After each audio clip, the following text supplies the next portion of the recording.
L'artillerie blindée allemande.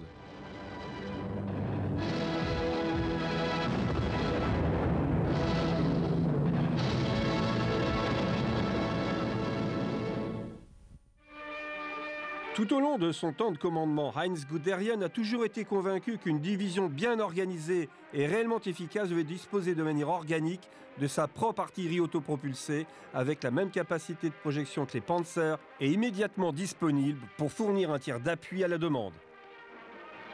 Cette idée de Guderian aurait pu voir le jour au moment du réarmement de l'Allemagne au cours des années 30, mais cela ne resta qu'un rêve.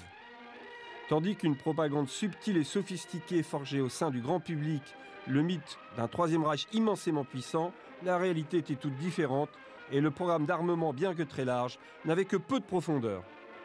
Adolf Hitler voulait la guerre, mais il n'avait pas l'intention de soumettre l'Allemagne à une répétition du conflit qui avait causé sa perte lors de la Grande Guerre. Même le programme de réarmement faisait l'objet d'une propagande exagérée comparée à son financement réel et peu de personnes étaient conscientes de la pression exercée sur l'économie du pays avant même que la guerre n'ait commencé. Lorsque la guerre commença, Hitler souhaitait un conflit rapide et net. Le conflit qui débuta le 1er septembre 1939 vit l'Allemagne préparée à rien sauf à une guerre très courte. Le corps blindé était certainement le plus à même de supporter un conflit majeur. Les chars moyens qui constituaient la base de la doctrine d'emploi des blindés pour la guerre sortaient à peine des chaînes de montage. La cadence de production des Panzers était basse et elle allait le rester plusieurs années encore après le début de la guerre. À ce stade, il n'était pas envisageable que les Panzerdivisions disposent de leur propre artillerie chenillée, alors que les chars que celles-ci devaient appuyer n'étaient pas encore produits en nombre suffisant. L'impréparation se reflétait également dans la dotation en camions de ravitaillement.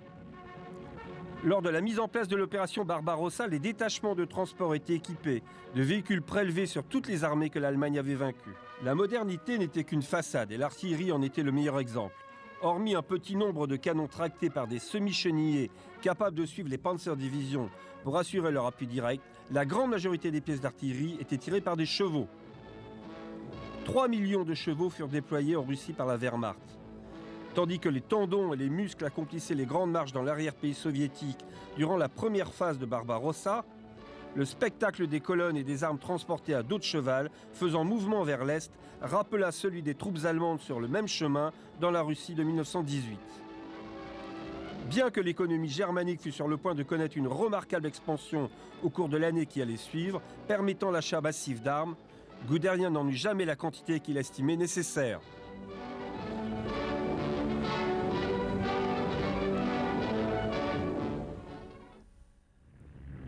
Le tout premier Panzerjäger faiblement blindé était un canon automoteur anti-char monté sur le châssis du Panzer 1B.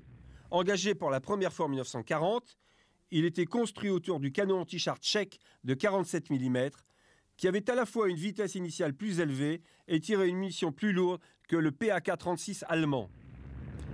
Il emportait 86 obus et la protection des 3 membres d'équipage était minimale. La superstructure ouverte à l'arrière et sur le dessus ne comportait qu'un bouclier d'une épaisseur de 14 mm 5 autour du canon. 202 exemplaires furent convertis jusqu'en février 1941 par Daimler-Benz et Skoda. La plupart furent employés en 1941 en Russie. Un petit nombre des Panzerjäger 1 servirent en Afrique du Nord. 3 compagnies de l'unité 605 furent envoyées en Libye début 1941 et participèrent aux batailles majeures dans le désert occidental jusqu'à El Alamein. À la fin 1940, le même canon fut commandé pour être monté sur les chars Renault R-35 pris aux Français en remplacement du Panzer 1. Ces engins furent principalement utilisés en Normandie. Les Panzerjäger 1B survivants, retirés du service en 1943, terminèrent leur carrière dans les centres d'entraînement. C'est une autre arme étrangère qui allait être montée sur le nouveau Panzerjäger, les Allemands ayant pris aux Russes un grand nombre de l'excellent canon de 76 mm en 1941.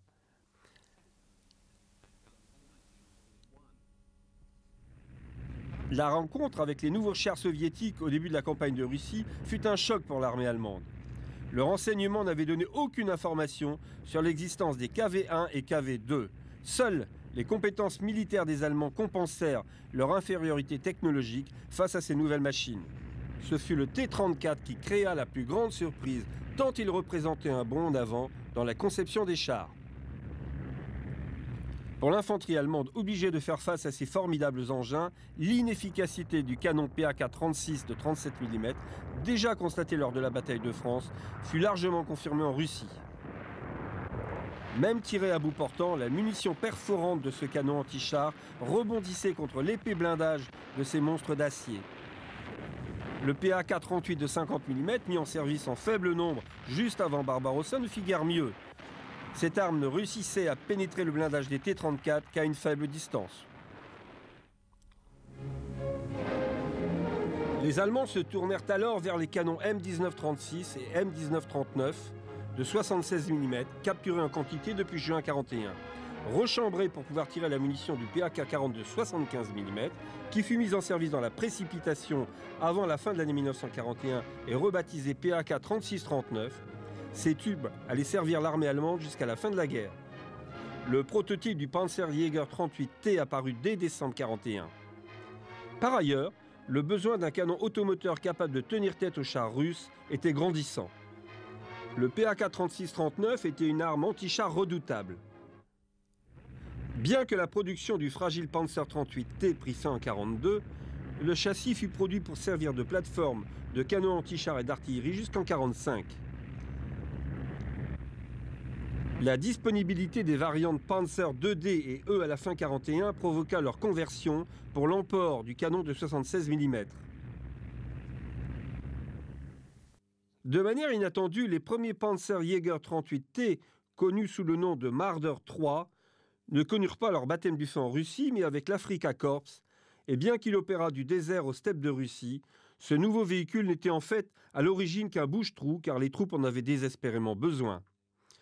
Le canon était capable de perforer 55 mm de blindage jusqu'à 2000 mètres, mais le Marder était handicapé par sa silhouette massive. Alors qu'en Russie, les équipages pouvaient tenter de masquer leur engin en attendant l'ennemi, immobile jusqu'au moment de tirer, appliquer une telle tactique dans le désert était bien plus ardu. La protection balistique étant très faible, le bouclier n'étant épais que de 15 mm, ce qui rendait l'équipage très vulnérable aux tirs directs, de même qu'aux éclats d'obus explosant trop près du véhicule. Malgré tout, 363 exemplaires furent produits par l'usine BMM de Prague. La conversion grossière des Panzer 2D en Marder 2 témoigne de l'impatience avec laquelle les 201 exemplaires produits entre avril et juin 1942 étaient attendus au front. Le Panzerjäger 2D apparut pour la première fois aux informations lorsqu'en juillet 1942, le bataillon de chasseurs de chars de la première SS Panzer Division Leibstandarte de Adolf Hitler, reconstitué et reposé, parada dans Paris sur les Champs-Élysées avec d'autres détachements de l'unité. Tous étaient peints de la livrée standard gris sombre. L'homme qui salue n'est autre que le maréchal Gerd von Rundstedt, chef du groupement Ouest. La majorité des 150 machines produites jusqu'en mai 1942 furent engagées sur le front de l'Est au sein des Panzer et Panzergrenadier Division qui menaient l'offensive dans le sud de la Russie. Même si le canon 76 mm donnait toute satisfaction, le Marder 2 souffrait, comme le Marder 3, de son imposante silhouette. La démonstration de la puissance de feu du Panzerjäger 2D fut faite au maréchal Göring lorsqu'il rendit visite à l'unité d'entraînement des bataillons de chasseurs de chars de la division portant son nom en avril 1943. 2 mois plus tard, plus de 10 000 soldats allaient se rendre lorsque la tête de pont de l'Axe en Tunisie tomba sous les coups des Alliés. Le développement du PAK-40 de 75 mm avait été ralenti malgré les contrats signés des 39 pour un nouveau canon anti-char. L'apparition de nouveaux blindés soviétiques acheva l'autosuffisance qui avait prévalu jusqu'alors. Un programme accéléré de Rheinmetall Borsig lança la production et la mise en service des premiers PAK-40 à la fin 1941. Le PAK-40 était une arme excellente. Son profil bas permettait à son équipage de tirer pleinement parti de la puissance de pénétration et de la portée de sa munition perforante. Il pouvait traverser 100 mm de blindage sous un angle de 30 degrés à une distance de 500 mètres. La cadence de tir normale était de 12 coups par minute, mais un équipage expérimenté pouvait faire encore mieux. L'efficacité indéfectible du PAK-40 en fit le canon anti-char standard, ainsi qu'une pièce d'artillerie légère utilisée jusqu'à la fin de la guerre. Il fut aussi utilisé sur de nombreux châssis comme canon automoteur. En juin 1942, Farmau, MAN et Daimler-Benz reçurent l'ordre de réserver 75% de leur production de châssis de Panzer II à la construction d'un nouveau Panzerjäger armé d'un canon anti-char de 75 mm. Ce véhicule dénommé Marder II fut produit jusqu'en juin 1943 lorsque décision fut prise de consacrer toute la production des châssis de Panzer II à l'obusier automoteur léger Wespe. Jusqu'alors, 651 Marder II avaient été produits, employant aussi bien des châssis neufs que ceux des premiers modèles de Panzer II rentrés en Allemagne. Le Marder II était en configuration ouverte avec un blindage léger monté sur le devant et les côtés de la casemate du canon. Alors qu'ils équipaient les bataillons de Panzerjägers, beaucoup de Marder II furent aussi utilisés par les troupes aéroportées qui, après les lourdes pertes subies en Crète, furent employés comme infanterie classique sur l'ordre d'Hitler. Bien qu'ils servirent sur tous les fronts jusqu'à la fin de la guerre, c'est lors de la campagne de Russie que le gros de ces engins firent payer un lourd tribut aux blindés soviétiques. L'arrivée du PAK-40 permit aux équipages d'éliminer la plupart des chars russes qu'ils engageaient. Avec l'arrivée de l'hiver, une livrée blanche fut appliquée pour aider au camouflage lors des déplacements dans les grandes étendues de la steppe. De concert avec le Marder II au sein du corps blindé SS en février et mars 1943, servaient les Marder III basés sur le châssis du Panzer 38T avec un canon PAK-40 de 75 mm qui sortirent des chaînes de montage de BMM à Prague en octobre 1942. Remplaçant le canon russe présent d'origine sur le Marder III, le nouveau modèle était doté d'un compartiment de tir surbaissé abritant un PAK-40 dont 417 exemplaires furent produits. Les Marder III de la Leibstandarte Adolf Hitler combattaient dans les faubourgs de la ville de Kharkov, le théâtre d'une bataille décisive opposant les chars de la Waffen-SS aux troupes soviétiques du front Voronezh, début 1943. Le Marder III participa à de violents combats durant toute l'année 1943, comme on peut le voir ici avec ce bataillon de Panzerjägers de la 3e SS Panzerdivision Totenkopf lors de la bataille de Koursk en juillet. Les Marder III furent également employés de manière intensive au sein des divisions de l'armée de terre et de la Luftwaffe de la Russie à l'Italie. L'opération Axe, préparée de longue date par les Allemands pour l'occupation de l'Italie, se déroula en septembre 1943. Les forces se déplaçant à travers les montagnes jusqu'en Italie septentrionale étaient dotées des derniers Marder III. Ce nouveau modèle était le résultat d'une révision majeure du concept basé sur le châssis du Panzer 38T, dont le moteur était recentré et le compartiment de tir du PAK-40 déplacé à l'arrière. Près de 1000 exemplaires furent fabriqués par BMM. Les canons automoteurs furent employés en largement plus grand nombre que les chars par les Allemands sur le théâtre italien, le terrain montagneux étant bien plus propice à leur utilisation. Ce que démontrent largement ces images de Marder III de fin de production opérant dans la région de Monte Cassino au premier semestre 1944. Utilisant les ruines d'un village bombardé, le Marder progresse à découvert à l'approche de nouvelles cibles. Conscient de la capacité des pilotes à détecter les traces des chars depuis le ciel, celles-ci sont balayées par l'un des soldats. Le Marder rejoint une position de tir en bordure du village, lui ouvrant un superbe angle de tir sur la vallée en contrebas. Une fois l'ennemi repéré, le tireur charge un obus perforant Panzergranate 40. Après quelques tirs, le Marder se retire pour éviter que la position soit pilonnée par l'artillerie adverse ou l'aviation. Les modèles tardifs de Marder III furent largement utilisés lors de la retraite de Normandie à partir du 6 juin. Comme pour tous les véhicules allemands présents sur le théâtre, un camouflage efficace était primordial afin d'échapper aux chasseurs bombardiers alliés. Les Allemands utilisèrent beaucoup de chars français capturés comme base pour leurs canons automoteurs. Alors qu'une certaine quantité de FCM et de Hotchkiss furent montés avec le canon PAK-40, le plus grand nombre furent montés sur des chenillettes Lorraine. Une bonne quantité de ces machines fiables étaient tombées aux mains des Allemands en 1940 et en 1942, et au moment où ceux-ci avaient désespérément besoin de motoriser autant de canons anti-chars que possible, décision fut prise de convertir 170 chenillettes Lorraine afin d'y monter le PAK-40. Une partie fut envoyée en Russie et en Italie, tandis que le gros de l'effectif resta en France au service des troupes d'occupation. Les images du Lorraine Schlepper sont rares et celle-ci le montre en Normandie en 1944. Seules quelques-unes de ces machines survécurent à la destruction des forces allemandes lors de cette campagne. Parmi tous les châssis de chars français convertis, le Hotchkiss H39 fut le plus grandement modifié. Il fut quasiment désossé puis reconstruit pour y monter le PAK-40. Seuls 24 exemplaires furent ainsi transformés. Tous sont servis en France. Le dernier châssis adopté pour monter le PAK-40 n'était qu'un expédient désespéré qui reflétait bien l'état de précarité matérielle dont souffrait l'armée allemande à la fin 1944. Dans l'espoir de placer autant de canons anti-chars que possible sur des châssis automoteurs, Hitler ordonna que le semi-chenillé SDKFZ 251D fût modifié pour accueillir le PAK-40. Toute l'arme, excepté ses roues, pouvait prendre place dans le half-track au prix de modifications mineures. Mis en œuvre par un équipage de 4 hommes, il pouvait emporter 22 obus de 75 mm. Néanmoins, le canon surchargeait l'engin et le SDKFZ 251-22 était en réel surpoids.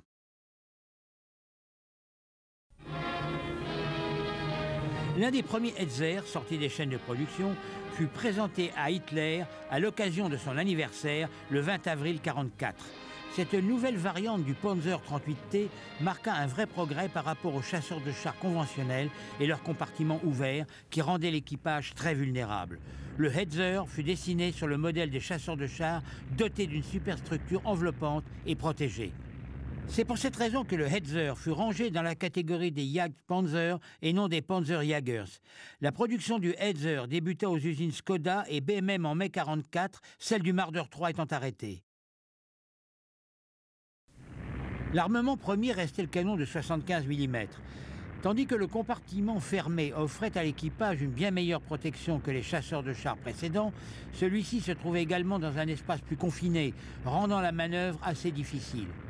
Cela empêchait les mouvements du canon qui ne pouvaient en conséquence faire feu que sur un champ de tir réduit. Malgré ces limitations, le Hetzer devint l'un des engins les plus efficaces et l'un des plus fréquemment rencontrés au sein de l'armée allemande durant la dernière année de la guerre. L'emploi efficace des canons d'assaut dans le rôle de tueur de chars mena au développement d'un canon capable de remplir les deux missions, construit autour d'une superstructure blindée montée sur le châssis d'un Panzer IV. Le Jagdpanzer IV, armé d'un canon L48 de 75 mm, entra en production chez Vomag en janvier 1944. Ils servirent avec la 116e Panzer Division en Normandie. En août 1944, le Jagdpanzer IV fut réarmé avec le canon L70 de 75 mm que l'on retrouve sur le char Panther.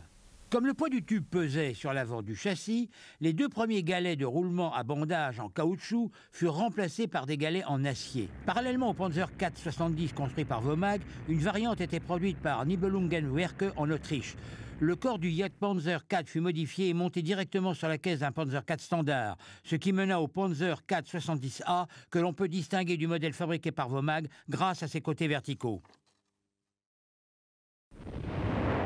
Le plus gros, le plus lourd et le plus puissant canon anti-char jamais entré en service au sein de la Wehrmacht fut le PAK-43 de 88 mm. Cette arme donnait à la munition au tungstène une vitesse initiale de 1130 mètres par seconde, qui lui permettait de perforer un T-34 à 3500 mètres.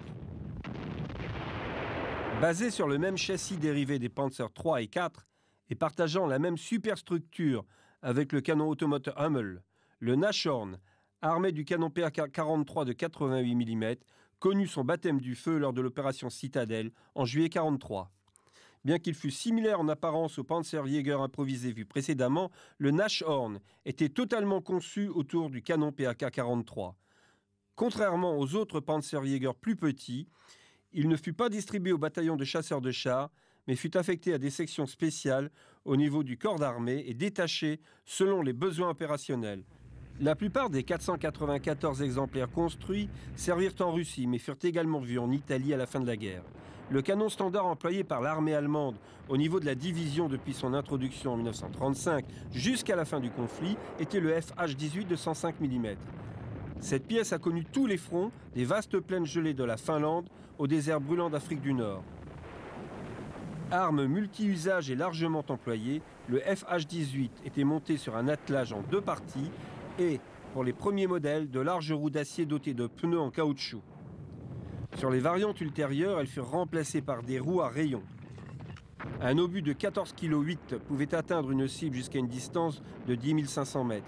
L'expérience acquise dans l'Est, où le poids du canon causa nombre d'embourbements, incita à développer un attelage plus léger, dérivé du PAK-40. Alors que les semi-chenilles SDKF-7 251-4 et SDKF-7-3 de 11 tonnes étaient utilisés pour tracter le canon de 105 mm en Afrique du Nord et en Russie, le gros de ceux engagés en Europe et dans l'Est était tiré par des chevaux. En 1939, un frein de bouche fut ajouté afin d'augmenter la portée du canon. Conçu en 1942 dans le but de conférer une plus grande mobilité au canon de 105 mm affecté aux formations mobiles, le canon automoteur Wespe était basé sur un Panzer II largement modifié. Bien qu'il fût conçu par Halkett, la production fut assurée par Farmo. En février 1943, la décision fut prise de diriger toute la production de châssis de Panzer II chez le constructeur du Wespe. Le nouveau canon automoteur eut son baptême du feu lors de l'opération Citadelle, l'offensive sur Koursk en juillet 1943. Les engins vus ici en action appartiennent au détachement d'artillerie automotrice de la 3e SS Panzergrenadier division Totenkopf. À partir de mi-1943, les Wespe commencèrent à apparaître en nombre croissant parmi les unités d'artillerie autopropulsée des divisions des Panzergrenadiers. L'équipement des unités sur le front de l'Est était prioritaire car le besoin d'une artillerie mobile devenait de plus en plus pressant. Il s'agissait d'appuyer et de faire mouvement avec les chars qui devaient se déplacer d'une position à une autre au fil des contre-attaques soviétiques. La possibilité pour les formations de Panzer de déployer leur propre artillerie mobile leur permettait de maximiser leurs moyens limités en lançant des contre-attaques face à une armée rouge toujours plus imposante. Déployés le long de la ligne de front, les Wespe devaient effectuer des tirs de barrage très concentrés avant les attaques, puis accompagner les blindés alors qu'ils avançaient.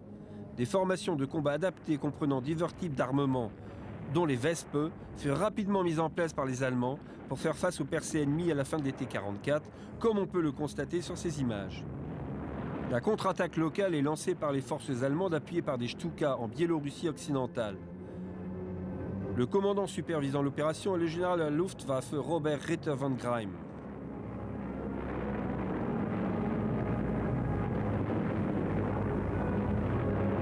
Après le bombardement aérien préliminaire, l'infanterie allemande fit mouvement pour rechercher le contact de l'ennemi. L'armement employé au sein du Kampfgruppe inclut des chars Panther, des Marder 3, des transports de troupes, de l'artillerie anti-aérienne mobile, des canons anti-aériens de 88 mm tractés, ainsi qu'un soutien d'artillerie fourni par un petit détachement de Wespe. L'apparition d'une formation aérienne soviétique constituée d'Ilyushin II Stormovik déclencha les tirs des canons de 88 mm. Les avions soviétiques ciblent les Panzers en mouvement à travers la plaine.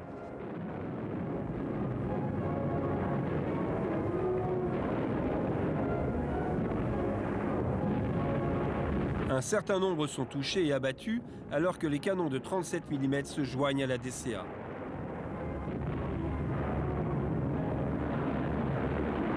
Le détachement de Wespe place ses canons en position de tir pour pilonner l'ennemi avant que l'infanterie ne donne l'assaut.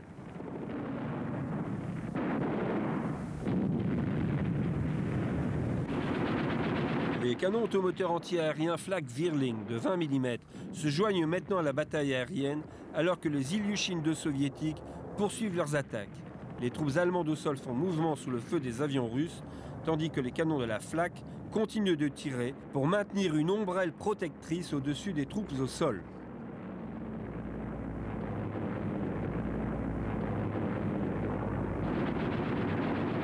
Un Stormovik touché par la DCA allemande plonge vers le sol. Bien que les bombes des avions russes continuent de tomber, l'infanterie allemande poursuit son avancée. Les blessés sont rapatriés vers l'arrière et la bataille continue sous les bombardements soviétiques. Bombardements et pilonnage d'artillerie réduisent l'horizon à un mur d'explosion. Dans cette dernière séquence, les tubes de 88 mm de la DCA font une autre victime, un chasseur russe, qui plonge vers le sol dans un nuage de fumée.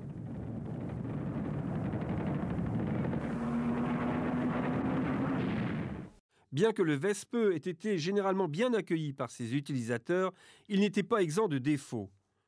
Le châssis du Panzer II était prévu pour un petit véhicule et le compartiment situé à l'arrière de la machine était trop confiné pour un équipage de 4 hommes. De même que les autres canons à toit ouvert, il n'offrait qu'une protection réduite et avait une silhouette massive. Toutefois, les 676 exemplaires produits, auxquels s'ajoutent les 159 transporteurs de munitions qui furent utilisés pour transporter les obus de 105 mm, furent déployés avec succès jusqu'à la fin de la guerre. Ils furent engagés non seulement sur le front de l'Est, mais aussi en Europe occidentale face aux Alliés à partir de juin 1944. Nous avons déjà évoqué l'utilisation intensive par les Allemands de chars pris aux Français et transformés en canons automoteurs. L'un des plus filmés reste celui employant le châssis du char léger Hotchkiss, sur lequel était monté l'obusier de 105 mm. 48 de ces canons automoteurs furent produits et utilisés dans des unités servant en France en 1942. Chacun connut des combats intenses avec le 8e bataillon d'artillerie blindée lors de la campagne de Normandie. Ils servirent de concert avec les chenillettes Lorraine, également modifiées pour recevoir le canon FH-18 de 105 mm. Seuls 24 de ces derniers furent produits. Comme pour tous les véhicules allemands servant en Normandie, les préalables à la survie incluaient la capacité à opérer depuis un couvert. Même si le schéma de camouflage distinctif avec un fond sable et de grosses taches vert olive était efficace, il était nécessaire de profiter des arbres et des haies de la campagne normande pour se soustraire aux vues des chasseurs bombardiers alliés, constamment présents dans le ciel. Une fois en place, le groupe préparait les munitions et commençait le tir. Ces automoteurs embarquaient 32 obus, à peu près autant que les Wespe. Ils sont vus ici en opération avec un détachement d'automoteurs lourds Hummel en provenance d'une division de chars de la Waffen-SS.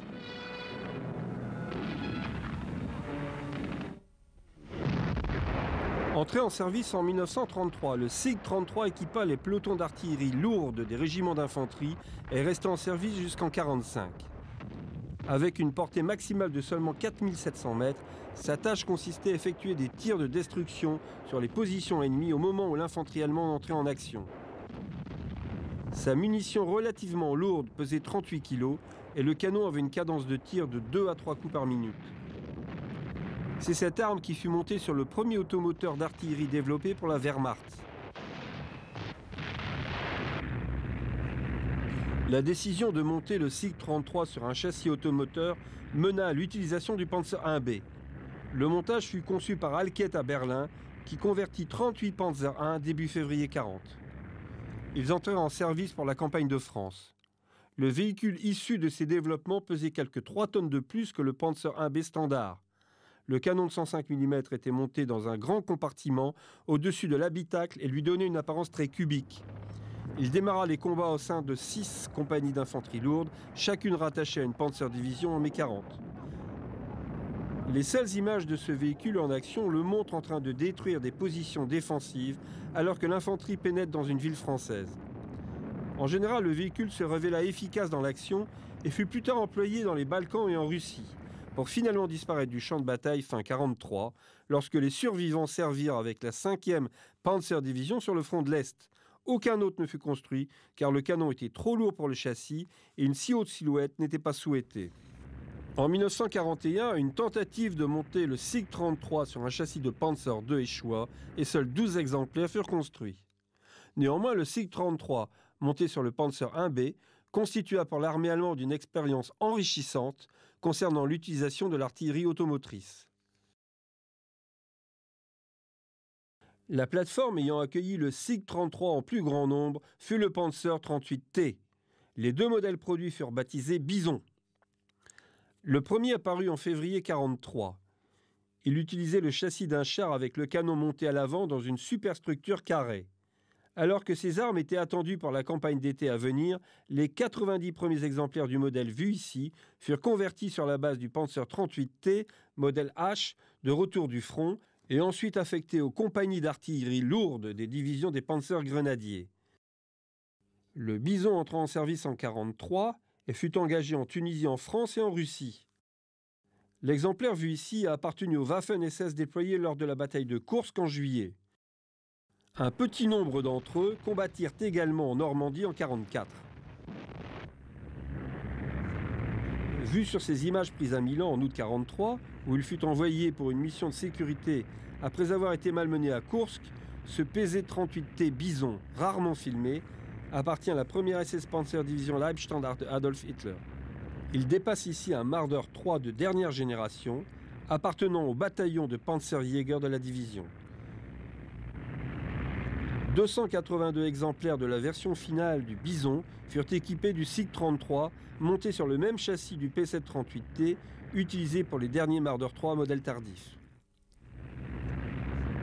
Le SIG-33 fut également employé en 1941 pour fabriquer un canon d'assaut entièrement blindé et puissant sur châssis de Panzer 3E et F8. La production de série ne fut jamais lancée et seuls 24 exemplaires sortirent des usines. Ils servirent à Stalingrad en 1942 et leurs survivants participèrent à la percée de Koulan en Russie méridionale. 60 canons d'assaut Brumberg firent leur début au sein du 216e bataillon de canons d'assaut lors de la bataille de Koursk en juillet 1943. Conçue comme un engin blindé d'assaut lourd, cette machine avait les faveurs d'Hitler qui en avait ordonné la production en octobre 1942. Le SIG-33 était monté sur une rotule dans une cabine lourdement blindée avec 100 mm de blindage à l'avant et 50 mm sur les côtés. La première version manquait d'une mitrailleuse tirant vers l'avant et de plus l'épiscope du pilote était monté trop bas sur l'avant de la superstructure. Le Brumberg de milieu de production pouvait se distinguer facilement par le périscope monté sur le poste de pilotage. On aperçoit un Brumberg de dernière génération passant derrière cet équipage que l'on décore pour sa bravoure lors de rudes combats contre les Britanniques à la frontière hollandaise. La superstructure blindée du Brumberg offrait une protection et un espace intérieur pour un équipage de 5 hommes, nettement meilleur que le Panzer IV. De plus, le dernier modèle de Brumberg avait été largement modifié afin d'incorporer un nombre significatif d'améliorations. L'absence d'une mitrailleuse d'autodéfense fut ainsi comblée par le montage d'une rotule sur le côté gauche du glacis avant. Le blindage de ce dernier fut également amélioré. Le calibre standard des canons lourds de l'artillerie allemande durant la guerre était de 150 mm. Ces armes furent employées dans un certain nombre de versions différentes. Là où le gros de l'artillerie lourde était tiré par des chevaux, les FH-18 de 150 mm rattachés aux Panzer Division étaient tractés par des engins. Chaque Panzer Division disposait de 3 bataillons d'artillerie, dont un d'artillerie lourde à 3 batteries de 4 canons, tractés par des semi-chenillés de 8 tonnes. Même si la vitesse avec laquelle les semi-chenillés pouvaient amener les canons sur zone était impressionnante, comparée à la lenteur des chevaux, la mise en batterie pouvait prendre une demi-heure. Les performances de l'arme en elle-même étaient néanmoins satisfaisantes. Le FH-18 pouvait tirer un obus de 43,5 kg à une distance de 13 km. Mais ce que les unités voulaient, c'était un automoteur chenillé doté du canon de 150 mm qu'elles pourraient déployer à la demande. Elles allaient devoir attendre jusqu'en 1943.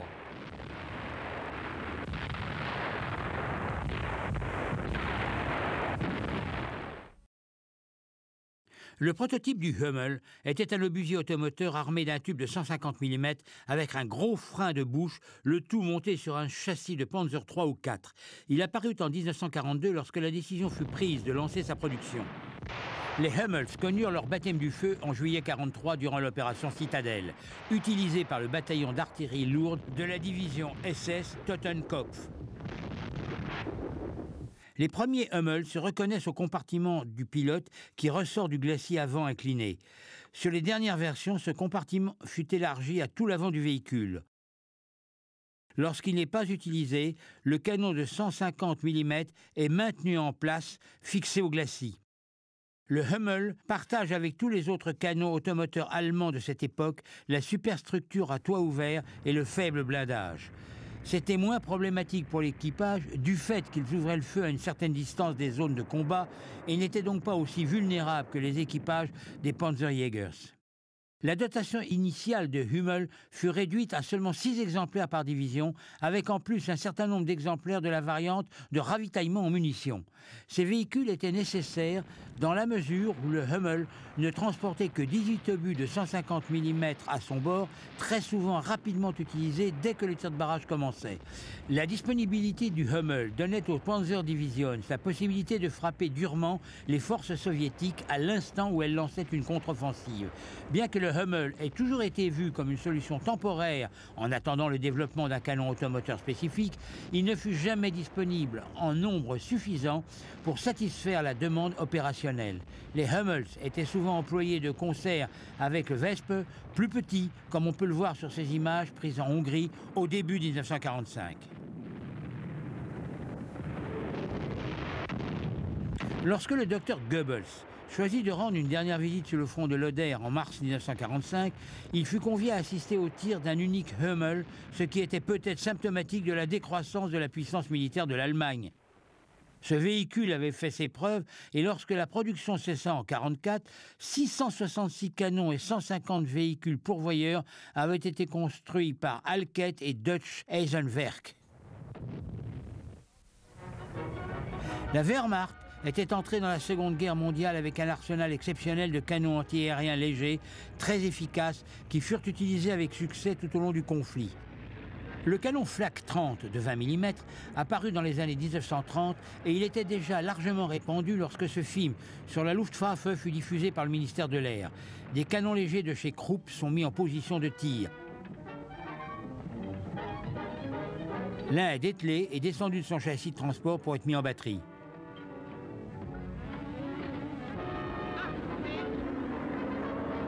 Le soldat qui porte le télémètre donne la distance alors que passent deux avions au-dessus de lui. Le canon antiaérien est rapidement tourné sur son axe pour suivre les cibles que le tireur doit engager. 6 ans plus tard, la même procédure sera suivie un peu partout. Ici, la Flak tire sur les avions alliés au-dessus du détroit de Messine. Là, un artilleur fait le guet depuis un Flak-Werling en Russie, un autre ouvre le feu sur les avions alliés qui le survolent en Italie méridionale. Et il est imité par un canon de Flak de 37 mm et par un autre de 20 mm. Ces trois armes ont été utilisées par la Flak allemande jusqu'en 1945, de l'océan Arctique jusqu'à la mer Égée et du golfe de Gascogne à la mer Noire.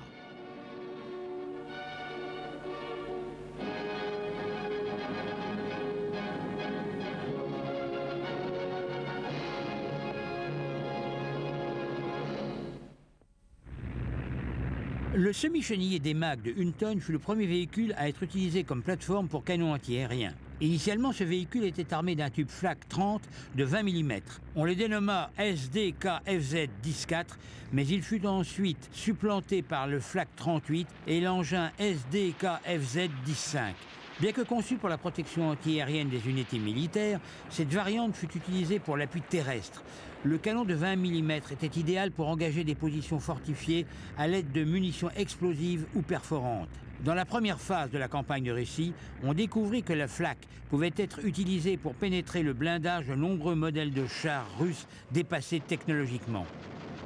Bien que les munitions fussent transportées dans 6 petites caisses attachées sur les côtés de la plateforme sur laquelle le canon était monté, la plupart des DMAG tractaient une remorque à 2 roues contenant des munitions supplémentaires. Un total de 7 hommes était nécessaire pour conduire l'engin, mettre en batterie et exécuter le tir. Le principal inconvénient de ce modèle était que l'équipage était totalement exposé au feu ennemi, le souci d'assurer un minimum de protection balistique aux occupants n'ayant pas été pris en compte avant un stade avancé de la production, à savoir l'installation d'un carénage blindé pour le pilote et d'un bouclier pour le canon. Hormis ces modifications, le DMAG demeura inchangé et fut produit par de nombreux constructeurs différents jusqu'à l'arrêt de la production en 1944. 610 exemplaires avaient été construits. Il servit sur tous les fronts et fut de toutes les batailles jusqu'à la fin de la guerre. La Flak Panzer 38T était un engin conçu dans l'urgence en attendant de lancer un Flak Panzer plus sophistiqué. Alors que la supériorité aérienne de la Luftwaffe disparaissait aussi bien à l'est qu'à l'ouest, l'armée avait besoin de tous les moyens de défense antiaérienne disponibles. La Wehrmacht avait une propension à armer tous les châssis qui pouvaient l'être. Des camions standards tels que le Opel Blitz et le transport de troupes Horch furent modifiés afin de transporter des tubes de 20 mm, la plupart du temps utilisés pour l'appui terrestre.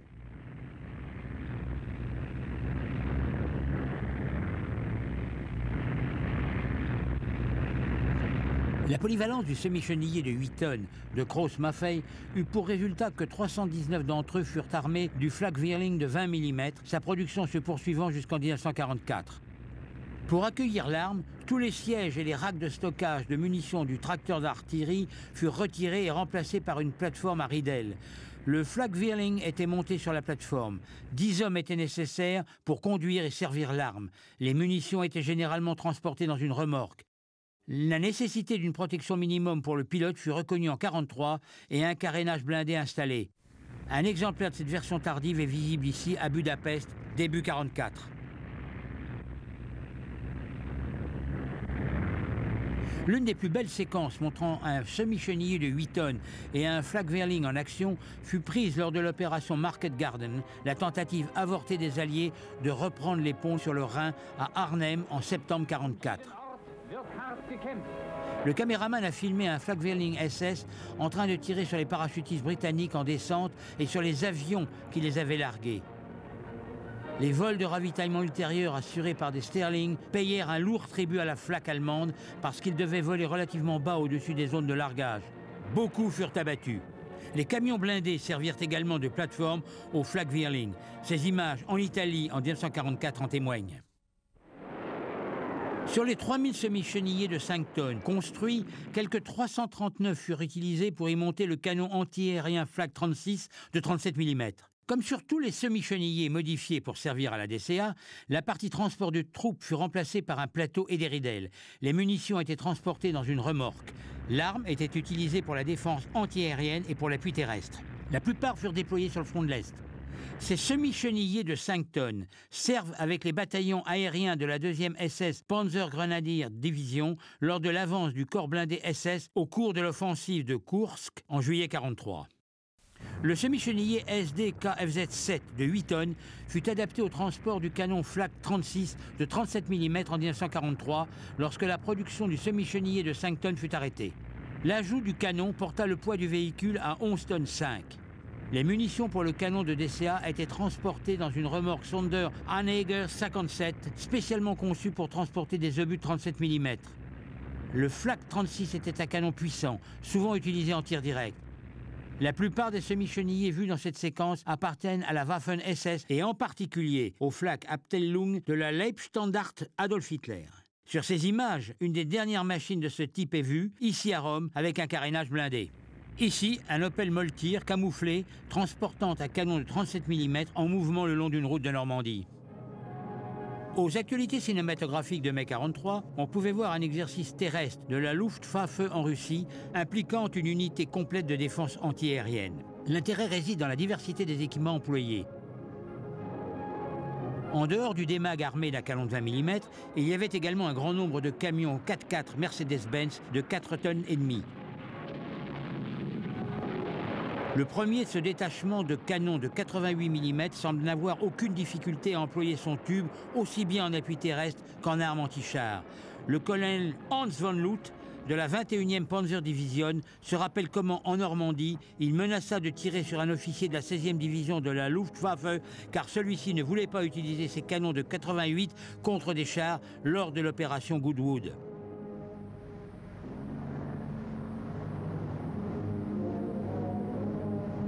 La période à laquelle ces images ont été tournées est significative.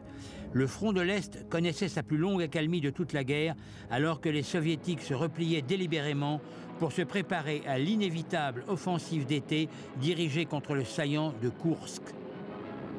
La période précédant le 5 juillet, date à laquelle l'opération Citadelle était finalement lancée, fut marquée de l'un des entraînements les plus rigoureux conduits par l'armée allemande sur le front de l'Est. On suppose que cette unité attend de prendre part à l'opération. Bien que la supériorité aérienne de la Luftwaffe ne fût plus garantie en Russie, l'armée de l'air soviétique n'avait pas encore pris le contrôle des cieux. Dans ces circonstances, les unités de Flak de la Luftwaffe étaient plus à même d'engager des chars que des avions. Mais cette situation allait bientôt changer. Les attaques aériennes soviétiques contre les formations terrestres allemandes et leurs lignes logistiques n'eurent jamais l'échelle et le degré de sophistication atteint par les Alliés en Europe occidentale. Néanmoins, la perte du contrôle des airs dans l'Est rendit la Wehrmacht bien plus vulnérable. Au cours de cette période, les assauts aériens soviétiques augmentèrent. Alors que les défenses allemandes s'appuyaient sur des unités antiaériennes mobiles, la demande en véhicules de DCA capables de faire face à la menace s'intensifia. À l'ouest, la domination aérienne alliée était écrasante. À partir du débarquement, une vague d'opérations aériennes sans précédent vit les chasseurs bombardiers alliés évoluer au-dessus de la France et des Pays-Bas, mitraillant sans relâche tout mouvement d'unités allemandes.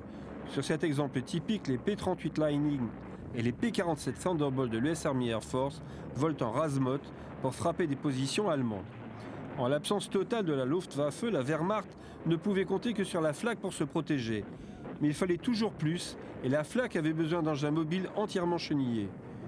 Il devenait également très clair que beaucoup d'avions alliés étaient maintenant bien protégés contre les munitions de 20 mm utilisées jusqu'alors par la Flak. De plus lourds calibres furent demandés et le 37 mm devint alors le standard requis pour abattre en plus grand nombre les appareils de la force aérienne alliée.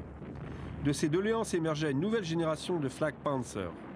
Certains étaient des solutions provisoires choisies en attendant le développement de modèles plus puissants et sophistiqués. Des exemples tels que le Kugel Blitz et le Panther Coelian employèrent un calibre plus lourd et avaient une cadence de tir nettement plus élevée, mais aucun n'entra en service avant la capitulation du Reich en mai 1945. Le Wirbelwind apparut à la fin 1943 en tant que char anti-aérien basé sur le châssis du Panzer IV. Une tourelle spécifique protégée par 16 mm de blindage avait été prévue afin que l'équipage puisse servir le Flak Vierling de 20 mm tout en étant protégé. Des Wirbelwinds opérèrent près de la frontière allemande dans la région de Metz à la fin 1944, tirant sur des bombardiers américains. Une rafale de 20 mm tirée par des Wirbelwind vient d'abattre un bombardier américain B-26. Seulement 86 Wirbelwind furent produits jusqu'en novembre 1944. À cette date, il fut décidé que le calibre de 20 mm n'était plus adapté à la lutte antiaérienne et que poursuivre la production d'armes de ce calibre était un gâchis de ressources. Le remplaçant du Wirbelwind fut l'Ostwind, qui utilisait un tube de 37 mm Flak 43 dans une tourelle similaire montée sur un châssis de Panzer IV. Le Flak 43 était également employé sur une autre conversion du Panzer IV avec une superstructure à 4 ridelles qui pouvait être dépliée pour le tir. Il était baptisé Möbelwagen, camion de meubles, pour des raisons évidentes. 240 de ces engins furent produits jusqu'en mars 1945. L'Ostwind et le Möbelwagen devaient être remplacés par le Kugelblitz, dont la tourelle était armée de 2 canons de 30 mm à haute cadence de tir, mais la guerre s'acheva avant qu'il n'ait pu être fabriqué en grand nombre. Entré en service dans les derniers mois du conflit, le Drilling était un semi-chenillé anti-aérien basé sur les SD-KFZ-25D, armé de 3 canons de 15 mm issus de vieux stocks de la Luftwaffe et monté sur un affût placé à l'intérieur du compartiment d'un semi-chenillé. Les 3 canons pouvaient cracher jusqu'à 2100 coups à la minute. Ceux observés ici sont sur le front de l'Oder en mars 1945. Lorsque la guerre éclata en 1939, le canon de 88 mm dans ses différentes versions, à savoir les Flak 18, 36 et 37, constituait l'épine dorsale de la défense antiaérienne de l'Allemagne sur son sol et de la Wehrmacht à l'étranger. Dans son rôle initial de canon antiaérien, le 88 mm pouvait tirer jusqu'à 15 obus, pesant chacun 9 kg toutes les minutes. Ce qui est démontré ici par un équipage de la Waffen-SS servant en Russie à la fin de l'été 1941. Le suivi précis de l'avion et l'utilisation de télémètres permettent à l'artilleur de placer ses coups très précis près de l'avion ennemi. Dans cette séquence, ils utilisaient également le Flak 30 de 20 mm de concert avec le 88 mm. Les obus touchent un bombardier russe, certainement un Tupolev SP-2, qui plonge et se désintègre durant son piqué final.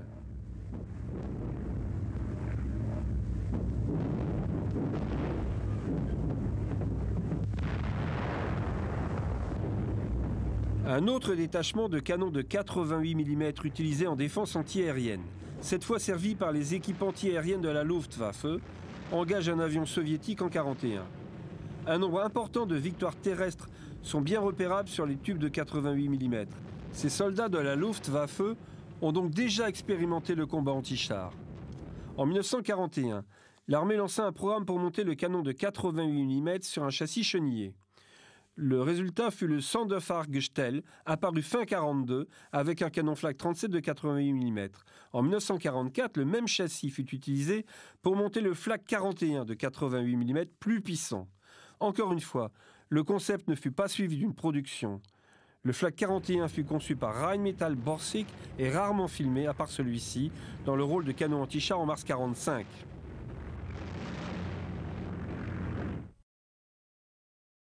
Produit en secret afin d'éviter de tomber sous le coup du traité de Versailles, le mortier multitube devait rendre de grands services à la Wehrmacht durant la Seconde Guerre mondiale. Elle réalisa dès sa première utilisation l'impact psychologique de cette arme, de même que sa puissance destructrice. Le premier modèle qui entra en service en 1941 fut le Werfer de 150 mm à 6 tubes, monté sur un châssis de PA438 qui pouvait effectuer un tir multiple toutes les 2 secondes.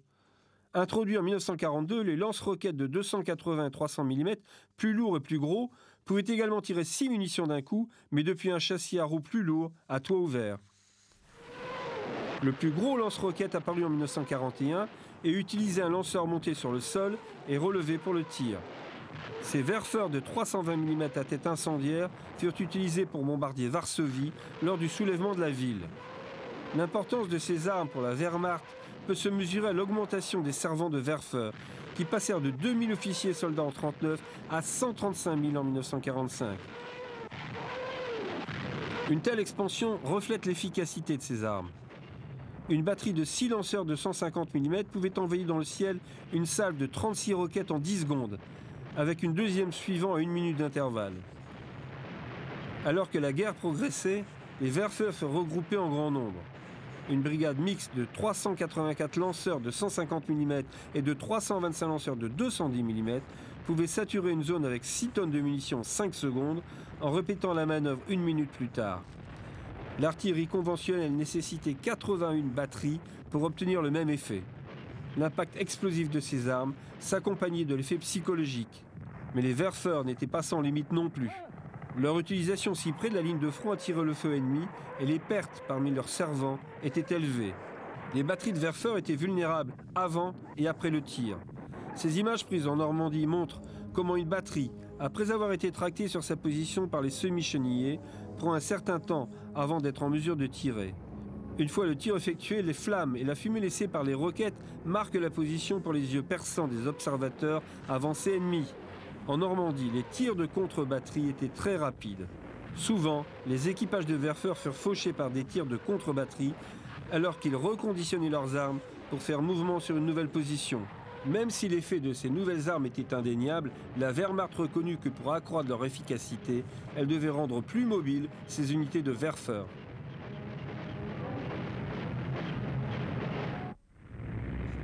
La solution vint en 1943 avec l'ordre donné à Opel de modifier son véhicule semi-chenillé pour pouvoir y ajouter une structure blindée. Le camion blindé semi-chenillé produit par Opel en réponse à la demande de l'armée allemande utilisait le châssis de leur véhicule de transport standard Maultier sur lequel ils avaient ajouté un blindage. Le lance-roquette était spécialement conçu pour accueillir 10 tubes et les munitions embarquées permettaient à l'engin de tirer 2 salves avant de recharger. Des Maultiers de ravitaillement assumaient cette tâche. Opel fabriqua 300 de ces Panzerwerfer et 289 véhicules de ravitaillement. Une batterie de 8 Panzerwerfer pouvait tirer 80 roquettes en 20 secondes.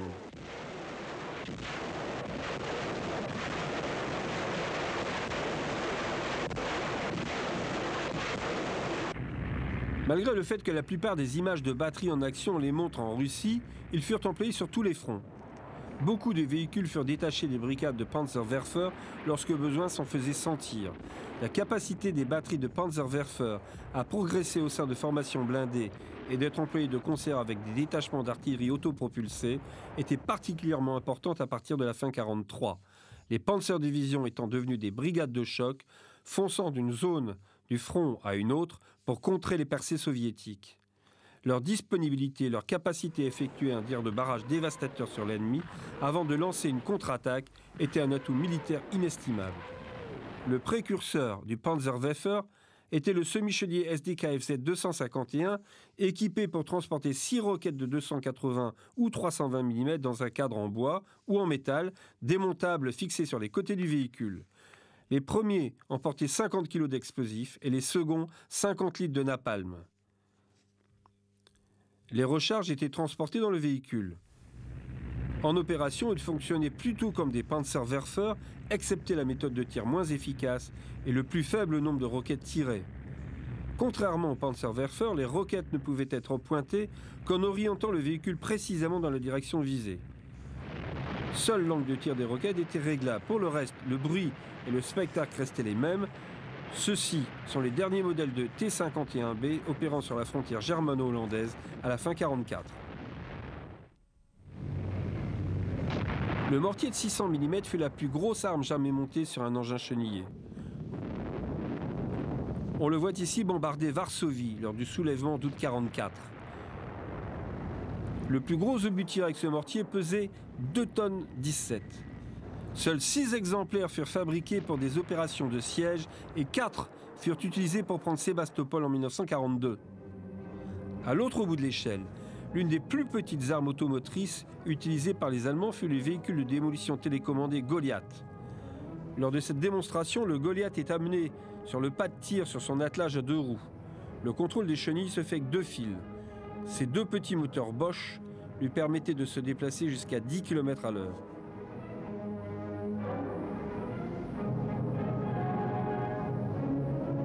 Depuis sa position, l'un des soldats étudie la cible. Ici, un canon automoteur russe Su-85 capturé. Le Goliath est lancé et dirigé vers sa cible. Filant à travers le sol gelé, il est dirigé à côté de l'engin soviétique. La cible et le Goliath sont détruits par la charge explosive embarquée par ce dernier. Durant 6 années, l'armée allemande employa un large panel d'armes autopropulsées, allant des trains blindés et des tueurs de chars aux mortiers lourds,